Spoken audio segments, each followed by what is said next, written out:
সুবহানাল্লাহ।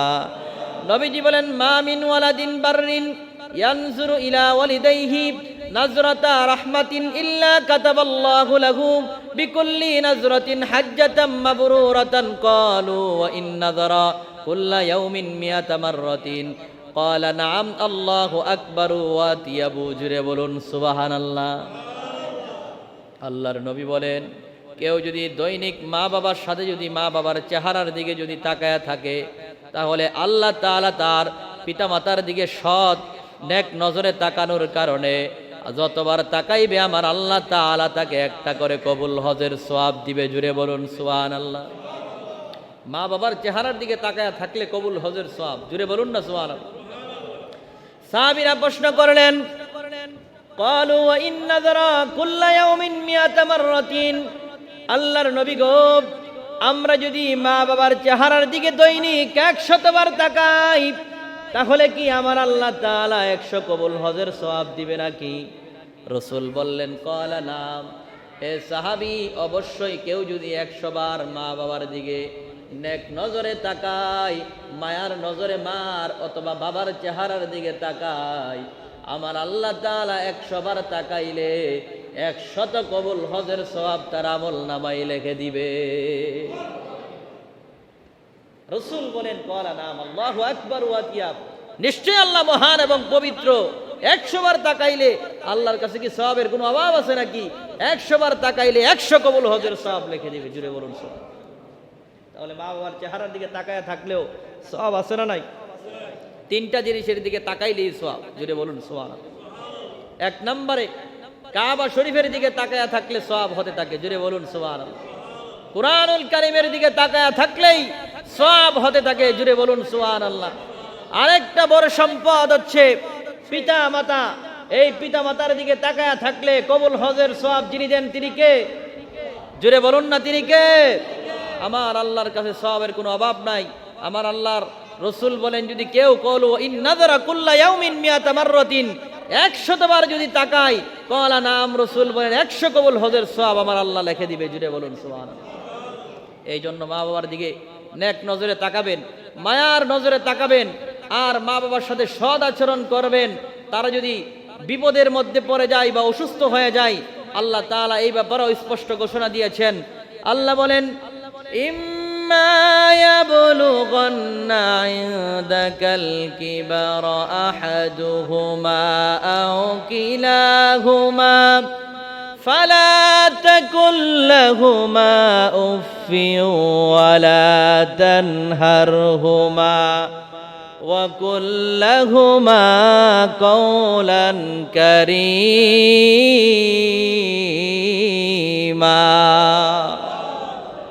এই পিতা মাতা যদি অসুস্থ হয়ে যায় অথবা বিছানায় পড়ে যায় অথবা যদি বার্ধক্য চলে আসে, বয়সের কারণে যদি বিছানায় পড়ে যায়, অসুস্থ হয়ে যায়, আল্লাহ বলেন এই দুইজন অসুস্থ হওয়ার পরে একজন অথবা উভয়জন, আও কিলা আহাদুহুমা আও কিলাহুমা, একজন অথবা উভয়জন, মা অথবা বাবা অথবা উভয়জন যদি অসুস্থ হয়ে যায় বা বার্ধক্যে পৌঁছে যায়, তখন তাদের আপনি তাদের খেদমত করতে গিয়া তাদের যেই খেদমত আছে তাদের আচরণের ক্ষেত্রে আল্লাহ তাআলা বলেন যে তাদের আচরণ করার ক্ষেত্রে, খেদমত করার ক্ষেত্রে উফফিউ ওয়ালা তানহারহুমা, উফ শব্দটা পর্যন্ত বলা যাবে না, সৎ আচরণ করতে হবে। মনে করেন তাদের পায়খানা প্রস্রাব পরিষ্কার করার সময় বিরক্তির সাথে উফ পর্যন্ত বলা যাবে না, এটা ঘোষণা করেছেন যিনি, তিনি কে? জোরে বলুন না কে? তাহলে অসুস্থ হয়ে যাওয়ার পরে, বার্ধক্য চলে আসার পরে মা বাবা যদি বিছানায় পড়ে থাকে, তাদের পায়খানা প্রস্রাব পর্যন্ত পরিষ্কার করার ক্ষেত্রে উফ পর্যন্ত বলা যাবে না। মানে মনের মধ্যে কষ্ট নিয়ে আর আমরা যেরকম অনেক সময় বিরক্তির সাথে বলি উফ, অস্বস্তিকর, অথবা একবারে আমরা বিরক্তি বোধ করার ক্ষেত্রে যেরকম উফ বলি, এইটা পর্যন্ত বলার ক্ষেত্রে আমার আল্লাহ নিষেধ করেছেন। জুড়ে বলুন সুবহানাল্লাহ। এই জন্য মা বাবার দোয়ার দাম আছে না নাই? জুড়ে বলুন না, আছে না নাই? মা বাবার দোয়ার কারণে একজন কালো ব্যক্তি দেখলাম কাবার ইমাম বানায়া দিছে আল্লাহ তারে। জুড়ে বলুন সুবহানাল্লাহ। ইমাম কালবানি নামে একজন ইমাম ছিল, যদিও পরবর্তীতে বর্তমানে দেখলাম এখন পথভ্রষ্ট হয়ে গেছে। এই ব্যক্তিটা কালো একজন ব্যক্তি। এই ব্যক্তির মায়ের দোয়া করে নাই, বদদুয়া দিয়েছিল। ছোটবেলা সে চলাফেরা করতে গিয়ে দুষ্টুমি করার কারণে মা দোয়ার পরিবর্তে বদদুয়ার পরিবর্তে দোয়া করে ফেলছে, বলে যা তোর আমি বদদুয়া দিয়ে দিলাম, আল্লাহ যেন তোরে কাবার ইমাম বানায়া দেয়। জুড়ে বলুন সুবহানাল্লাহ। কিন্তু দোয়া করার এই বদদুয়া দেওয়ার সঙ্গে সঙ্গে আমার আল্লাহ কবুল করে নিয়েছে, এই ইমাম কালবানিকে আল্লাহ কাবার ইমাম বানায়া দিছে। জুড়ে বলুন সুবহানাল্লাহ। এটা কিন্তু এই কালবানি কিন্তু বর্তমানে এখনো বেঁচে আছে, আপনারা ইউটিউবের মধ্যে সার্চ করলে পাবেন। এই কালবানির মায়ের দোয়ার কারণে তারা জিজ্ঞেস করা হলো, তোমার চেহারা তো দেখতে সুন্দর না, আর তুমি তো এরকম কোনো যোগ্যবান তেমন কোনো কিছু না, কিন্তু তুমি কেমন করে কাবার ইমাম হলা? সে বলল, আমার মায়ের বদদুয়ার কারণে আল্লাহ আমার কাবার ইমাম বানায়া দিছে। জুড়ে বলুন সুবহানাল্লাহ। বাস্তব প্রমাণ। তাহলে জুড়ে বলুন, মায়ের দোয়া, মা বাবার দোয়ার দাম আছে না নাই? আরো জুড়ে বলুন না, আছে না নাই? মা বাবা দোয়া করলেও মিস হয় না, বদদুয়া করলেও মিস হয় না। জুড়ে বলুন সুবহানাল্লাহ। এবার আসুন বুখারীর বর্ণনা। বুখারী থেকে একটি ঘটনা শুনি, মা বাবার বদদুয়া অথবা দোয়ার কত দাম। অনেকগুলো ঘটনা আছে। ইমাম জুরাইজের ঘটনা আমি আপনাদেরকে গত বছর শুনিয়েছি। আবার আরেকটি ঘটনা আপনাদেরকে শোনাই, বুখারীর হাদিস। আল্লাহর নবী সাল্লাল্লাহু আলাইহি ওয়াসাল্লাম থেকে বর্ণিত। আল্লাহর নবী বলেন, ওই আইয়ামে জাহিলিয়াতের পূর্বে যেই যুগ ছিল বনি ইসরাইলের মধ্যে, তিনজন যুবক একদিন তারা সফরের মধ্যে বের হলো। সফররত অবস্থায় হঠাৎ করে তারা দেখলো যে আসমান থেকে মুষলধারে বৃষ্টি নাজিল হচ্ছে। আর যখন বাতাস শুরু হয়ে গেল, এরকম ভাবে ঝড় তুফান শুরু হয়ে গেল। শুরু হয়ে যাওয়ার পরে এই তিনজন যুবক গিয়া একটা পাহাড়ের গুহার ভিতরে আশ্রয় নিল। জুড়ে বলুন না আল্লাহু আকবার। গুহার ভিতরে, পাহাড়ের একটি গুহার ভিতরে বৃষ্টি আসার কারণে, বৃষ্টি থেকে বাঁচার জন্যে এই পাহাড়ের গুহার ভিতরে আশ্রয় নিল। নেওয়ার সঙ্গে সঙ্গেই এরকম একটা দমকা হাওয়া আসলো। আসার পরে পাহাড়ের উপরে যেই বিশাল আকৃতির একটি পাথর ছিল, ওই পাথরটি এসে এই পাহাড়ের মুখ, যেই গুহা আছে, গুহার মুখটা বন্ধ করে দিল। জুড়ে বলুন না আল্লাহু আকবার। এবার এই তিনজন যুবক এই পাহাড়ের গুহার ভিতরে আটকে পড়ে গেল। আটকে পড়ে যাওয়ার পরে তখন তারা চিন্তায় পড়ে গেল যে আমরা যে মরুভূমির মাঝখানে একটি বিশাল বড় পাহাড়, এই পাথরের পাহাড়ের ভিতরে এত বড় বিশাল যে পাথর গুহার মুখের মধ্যে পড়েছে, দরজা বন্ধ হয়ে গেছে, আমরা তিনজন যুবক যদি 24 ঘন্টাও এটারে ধাক্কা দিই, এটা সরবে না, চুল পরিমাণ সরানো সম্ভব নয়। তারা শিওর হয়ে গেছে যে এখানের মধ্যে আমাদের মৃত্যু অনিবার্য, এখান থেকে বাঁচানোর মালিক কেউ নাই, কেউ বাঁচাইতে পারবে না। কেননা এখানের মধ্যে তো দুনিয়ার কোনো অন্য মানুষ দেখেই নাই আমরা যে এখানে আটকা পড়া আছি। একমাত্র যিনি বাঁচাইতে পারেন তিনি কে? জোরে বলুন না, তিনি কে? আমার আল্লাহ। সবকিছু দেখেন কি দেখেন না? এই পাহাড়ের ভিতরে, গুহার ভিতরে কি আটকে আছে? এমনকি সমুদ্রের নিচে ছোট্ট একটি পিপিলিকার মতন যে প্রাণী আছে, সেটাও যে চলাফেরা করে, হাঁটা চলা করে, সেটার আওয়াজ এবং সেটাকে স্পষ্ট আমার আল্লাহ দেখতে পাই। জুড়ে বলুন সুবহানাল্লাহ। ওই তিনজন যুবক পাহাড়ের ভিতরে কান্নাকাটি করে বলতে লাগলো যে এখানের মধ্যে দুনিয়ার কোনো রাজা বাদশাহ মানুষ কেউ আমাদেরকে বাঁচাইতে পারবে না, একমাত্র আল্লাহ আমাদেরকে বাঁচাইতে পারবে। আর এমন তো অবস্থায় তারা ওসিলা দেওয়ার মাধ্যমে বলতে লাগলো যে এই আল্লাহ তাআলার কাছে কে কি ভালো আমল করেছো, এটার ওসিলা দিয়ে আল্লাহর কাছে সাহায্য চাও, এটার মাধ্যমে আমার আল্লাহ আমাদেরকে এখান থেকে রক্ষা করতে পারে। জুড়ে বলুন সুবহানাল্লাহ। আরো জুড়ে বলুন না সুবহানাল্লাহ। তো এই অবস্থার মধ্যে একজন বলতে লাগলো যে আমার একটা ভালো কাজ আছে। এই ভালো কাজটা হচ্ছে, ওই ব্যক্তিরা বলতে লাগলো যে আমার ভালো কাজ হচ্ছে, আমার একজন চাচাতো বোন ছিল, ওই চাচাতো বোনকে আমি যখন অবৈধ মেলামেশার জন্য তাকে আমি প্রস্তাব করলাম, করার পরে আমার চাচাতো বোন বলল যে না, আমি তোমার সাথে অবৈধ মেলামেশা করবো না, জিনা করতে পারবো না। কিন্তু আমি বারবার তাকে প্রস্তাব করার পরে এক পর্যায়ে আমার চাচাতো বোন আমাকে বলল যে ঠিক আছে, আমার কাছ থেকে বাঁচার জন্য বলল যে ঠিক আছে, আমি তোমার সাথে এই জিনায় লিপ্ত হতে পারি, কিন্তু শর্ত হলো তুমি আমাকে যদি 100 স্বর্ণ মুদ্রা দিতে পারো, তাহলে তোমার সাথে এই কাজ করতে পারি। জুড়ে বলুন না নাউজুবিল্লাহ। মূলত উদ্দেশ্য ছিল এই মেয়েটার তার কাছ থেকে বাঁচা, অর্থাৎ এই ব্যক্তিটার কাছে সে কখনো 100 মুদ্রা স্বর্ণ মুদ্রা একত্রিত করতেও পারবে না, আর তার ইজ্জত নষ্ট করতে পারবে না। জুড়ে বলুন না সুবহানাল্লাহ। কিন্তু যুবকটা বলতে লাগলো, হে আল্লাহ, আমার চাচাতো বোনে যখন আমাকে এরকম একটা অফার করলো, করার পরে আমি অনেক কষ্ট করে 100 স্বর্ণ মুদ্রা একত্রিত করলাম, করার পরে একদিন আমার চাচাতো বোনের হাতের মধ্যে 100 স্বর্ণ মুদ্রা দেওয়ার পরে আমি বললাম, হে চাচাতো বোন, আমি তোমার যেই তুমি আমাকে যে অফার করেছো, শর্ত দিয়েছো, আমি তোমার শর্ত পূরণ করেছি, এই নাও তোমার 100 স্বর্ণ মুদ্রা, এবার আমি তোমাকে বুক করতে চাই। এমন তো অবস্থায় আমি যখন আমার চাচাতো বোনের উপরে ঝাঁপায়া পড়লাম, তার 2 রানের উপরে যখন আমি ঝাঁপায়া পড়লাম, এমন তো অবস্থায় আমার চাচাতো বোন চোখের পানি ছেড়ে দিয়া বলতে লাগলো, ইত্তাকুল্লাহ, ইত্তাকুল্লাহ, আল্লাহকে ভয় করো, আমার এই ইজ্জতকে তুমি নষ্ট করো না। এইভাবে যখন আল্লাহ তাআলার কাছে আল্লাহর ভয় আমাকে বলল যে আমার তার ইজ্জত নষ্ট না করার জন্যে, এমন তো অবস্থায় আমি সঙ্গে সঙ্গে আল্লাহ তাআলার দোহাই দেওয়ার কারণে আমি তার উপর থেকে নেমে গেলাম, তার ইজ্জত আমি নষ্ট করি নাই। হে মাবুদ, এটা যদি আমি একমাত্র তোমার সন্তুষ্টির জন্য করে থাকি, তাহলে আজকে গুহা থেকে আমাদেরকে তুমি হেফাজত করো। জুড়ে বলুন না সুবহানাল্লাহ। এই 1 নম্বর যুবক ব্যক্তি যখন এই দোহাই দিল যে আল্লাহ, এটা যদি তোমার ভয়ে করে থাকি, একমাত্র তোমার সন্তুষ্টির জন্য করে থাকি, তাহলে আজকে আমাদেরকে গুহাই থেকে তুমি উদ্ধার, গুহা থেকে, পাথরের যেই গুহা রয়েছে এই পাহাড়ের গুহা থেকে আমাদেরকে উদ্ধার করো। বলার সঙ্গে সঙ্গে পাথরটা আল্লাহ রাব্বুল আলামিনের হুকুমে একটু সরে গেল, একটু বাহিরের আলো বাতাস এটার ভিতরে প্রবেশ করতে লাগলো। জুড়ে বলুন সুবহানাল্লাহ। 2 নম্বরে আরেকজন যুবক বলতে লাগলো, সময় অল্প।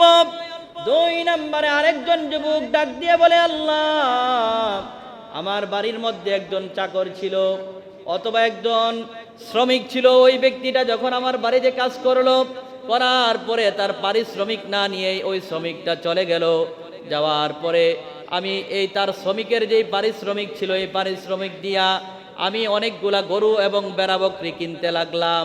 এগুলা লালন পালন করে যখন পাই অনেকগুলা বেড়া বকরির পাল হয়ে গেল, হওয়ার পরে হঠাৎ করে ওই শ্রমিক ব্যক্তিটা আমার কাছে এসে বলতে লাগলো, ইত্তাকুল্লাহ, আল্লাহকে ভয় করো, হে আল্লাহর বান্দা, তুমি আমার পারিশ্রমিক ফিরায়া দাও। জোরে বলুন না আল্লাহু আকবার। বলল, আমি দীর্ঘদিন আগে, 20-30 বছর আগে তোমার বাড়িতে একদিন কাজ করেছিলাম, আমার যে পারিশ্রমিকগুলো আছে এটা আমারে ফিরাইয়া দাও। জোরে বলুন সুবহানাল্লাহ। আর কি বললেন, ইত্তাকুল্লাহ, আল্লাহকে ভয় করো। কারে ভয় করো? জোরে বলুন না, কারে ভয় করো? এই জন্য আল্লাহর ভয়ে যে ইবাদতগুলো আছে, প্রত্যেকটা ইবাদত মহান রবের ভয়ে করতে হবে। জোরে বলুন ঠিক না বেঠিক? তাকওয়ার সাথে যদি ইবাদত করেন, একটা ইবাদতই আল্লাহর দরবারে যদি কবুল হয়, এটার উসিলায় আমার আল্লাহ আপনাকে আমাকে নাজাত দিতে পারে কি পারে না? জোরে বলুন না, পারে কি পারে না? এই শ্রমিক ব্যক্তি বলল, ইত্তাকুল্লাহ, আল্লাহকে ভয় করো এবং আমার পারিশ্রমিক আমাকে ফিরিয়ে দাও।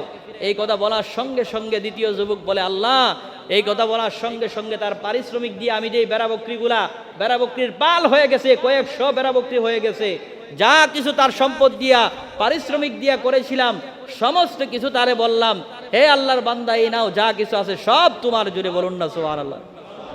এই কথা বলার পরে শ্রমিক বলতে লাগলো, এই ছোট ছেলেরা, তোমরা কথা বলবে না। এমন তো অবস্থায় শ্রমিক বলতে লাগলো, হে আল্লাহর বান্দা, তুমি কি আমার সাথে মস্করা করো নাকি? আমি তো তোমার কাছে অল্প টাকা পাবো, এত এত শত শত বেড়া বকরি আবার আমার হয় কিভাবে? এই যুবক ব্যক্তি বলল, এই তুমি যে আমার কাছে যে পারিশ্রমিক পাইতা, এই টাকা দিয়ে আমি একটা বেড়া কিনলাম, একটা ছাগল কিনলাম, এইভাবে করতে করতে বাড়াইতে বাড়াইতে শত শত বেড়া বকরি হয়ে গেছে, এই সবগুলা তোমার, তুমি নিয়ে যাও। জুড়ে বলুন সুবহানাল্লাহ। এই যুবক ব্যক্তি বলল, আল্লাহ, এটা যদি তোমার বয়ে করে থাকি, তাহলে এটাকে জরিয়া করি, আজকে তুমি আমাদেরকে এই গুহা থেকে তুমি মুক্তির ব্যবস্থা করো। জোরে বলুন সুবহানাল্লাহ। আল্লাহ তাআলা আল্লাহর হুকুমে এই পাথরটা গুহা থেকে আরেকটু সরে গেল, কিন্তু বের হওয়ার উপায় নাই।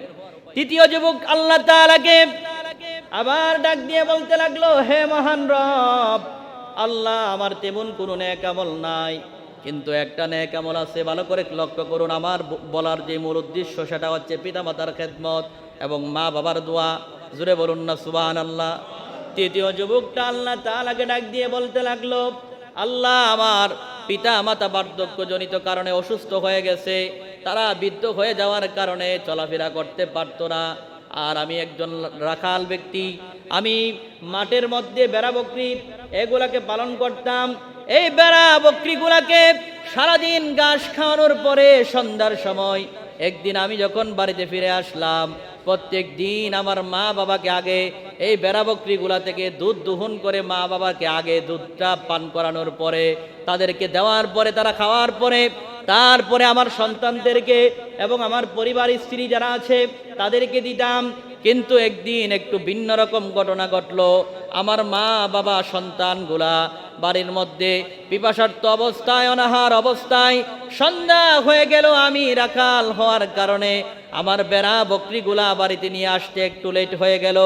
রাত্র যখন গভীর হয়ে গেল, আসতে আসতে এমন তো অবস্থায় আমি বাড়িতে এসে দেখলাম দুধ দহন করার পরে মা বাবার কাছে যখন গেলাম, তাকায়া দেখলাম আমার মা এবং বাবা উভয়জন ঘুমিয়ে গেছে, নিদ্রায় চলে গেছে। জোরে জোরে বলুন না আল্লাহু আকবার। আল্লাহ তাআলাকে ওই যুবকটা ডাক দিয়ে বলে, আল্লাহ, আমার মা বাবা ঘুমিয়ে আছে, নিদ্রায় চলে গেছে। আপনার হাবিব তো বলেছে মা বাবার সাথে সদাচরণ করার জন্যে। মা বাবাকে যদি ডাক দেই তাহলে মা বাবার ঘুমের ব্যাঘাত হবে, মা বাবা হয়তো কষ্ট পেতে পারে। আর ওই দিক দিয়ে আবার ছোট ছোট ছেলে মেয়েগুলা দুধ খাওয়ার জন্যে, দুধ পান করার জন্যে বারবার আমার কাছে বায়না করতেছিল। কিন্তু আমার মা আমার বাবা এই দুইজনকে আগে দুধ পান না করায় আমি কেমন করে নিদ্রাই, আমি কেমন করে আমার সন্তানগুলাকে আগে দুধ পান করাই।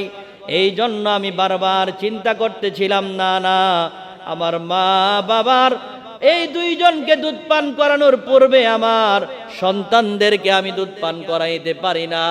এই কথা চিন্তা করে আমার সন্তানগুলা কান্না করার পরেও আমার মা বাবাকে দুধ পান করানোর পূর্বে আমার সন্তানদেরকে আমি দুধ পান করাই নাই। আল্লাহ, এটা যদি একমাত্র তোমার সন্তুষ্টির জন্য করে থাকি তাহলে আল্লাহ আমি তোমার কাছে সাহায্য চাই। এটা তোমার ভয়ে করে থাকলে আল্লাহ আজকে তুমি আমাদেরকে এই গুহা থেকে হেফাজত করো। জুড়ে জুড়ে বলুন না সুবহানাল্লাহ। এই দ্বিতীয় ব্যক্তি যখন মা বাবার খেদমতের দোহাই দিল, দেওয়ার সঙ্গে সঙ্গে আল্লাহর হুকুমে এই গুহার মুখের যে পাথরটা আছে এটা সরে গেল সম্পূর্ণভাবে। জুড়ে বলুন সুবহানাল্লাহ।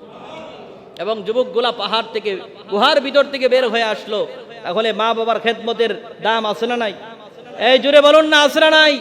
মা বাবার খেদমতের কারণে আমার আল্লাহ বিভিন্ন সময় বিভিন্ন বিপদ থেকে উদ্ধার করে। এই বুখারীর হাদিস দ্বারা প্রমাণিত। জুড়ে বলুন সুবহানাল্লাহ। এই জন্য যুবক ভাইরা যারা আছেন অবশ্যই মা বাবার সাথে সৎ আচরণ করবেন, মা বাবার সাথে ভালো ব্যবহার করবেন। মা বাবার সাথে কখনো অসৎ আচরণ বা খারাপ আচরণ করা যাবে না।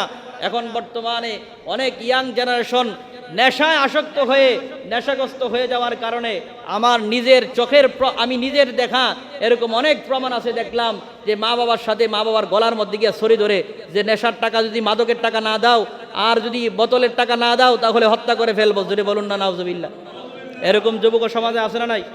জোরে বলুন না। নেশায় আসক্ত হওয়ার কারণে মায়ের গলার মধ্যে গিয়ে ছড়ি ধরে যে নেশার টাকা না দিলে, ইয়াবা ট্যাবলেট, এই ট্যাবলেটের টাকা না দিলে মারে হত্যা করে ফেলবে, এরকম ধমক আর হুমকি দেয় এরকম সন্তান সমাজে আছে। জুড়ে বলুন ঠিক না বেটি? এই জন্য যুবক ভাইদেরকে বলবো, সাবধান। মা বাবার খেদমত করা আমার আল্লাহ ফরজ করে দিয়েছে, আর মা বাবার সাথে ভালো আচরণ করা আমার আল্লাহ ফরজ করে দিয়েছে। এই জন্য অবশ্যই মা বাবার সাথে সৎ আচরণ করতে হবে। পিতা মাতার সন্তুষ্টিতেই আমার আল্লাহর সন্তুষ্টি। আল্লাহ আমাদের প্রত্যেককে মা বাবার খেদমত করে জান্নাত কামাই করার তৌফিক দান করুক, বলি আমিন। ইয়াটি আসেনি কাগজটা।